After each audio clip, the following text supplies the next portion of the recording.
Magandang gabi po, Luzon, Visayas at Mindanao. Kasunod sa Northern Luzon at sa Visayas, Mindanao naman ang nilindol ngayong araw, magnitude 7.4 ang pagyanig na naitala sa dagat sa timog silangan ng Manay, Davao Oriental. Hindi na bababa sa 6 ang nasawi sa ngayon, maraming bahay at infrastruktura rin ang gumuho sa pagyanig kaninang umaga. At sa pinakahuling datos ng PHIVOLCS, halos 300 aftershocks na ang naitatala sa Mindanao at Visayas. Mula sa Davao City, nakatutok live si Sara Hilomen Velasco ng GMA Regional TV. Sara. Mel, Emil, Vicky, nagulantang ang mga residente dito sa Davao City matapos maramdaman ang magnitude 7.4 na lindol na tumama sa Manay, Davao Oriental kaninang umaga. Ilang estudyante sa lungsod ang nasugatan matapos mahulugan ng debris.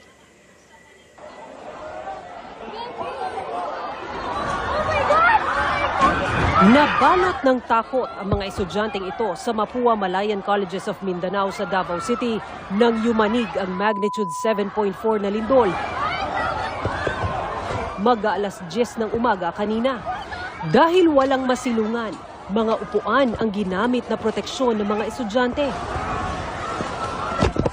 Sa gitna ng unti-unting pagbagsak ng bahagi ng kisame.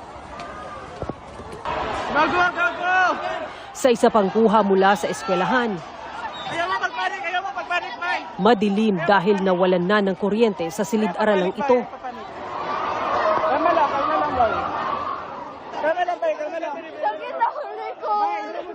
Nagkalat na rin ang mga debris sa sahig habang papalabas ang mga naghihiyawang estudyante.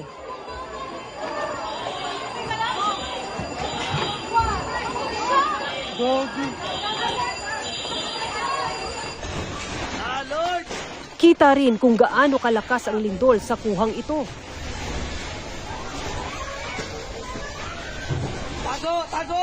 Kung saan nagbagsakan ang kisame pati mga ilaw. Hindi rin magkumahog sa pagtatago sa ilalim ng mga mesa ang mga trabahador. Lord, tama na Lord! Lord! Tama na Lord! Balot din ng takot habang lumabas sa madilim na fire exit. Namis third floor, pinakataas, ganina. Sa labas ng mall, Grabe. humahagulgol sa takot ang kanilang mga kasamahang balot ng dumi ang uniforme.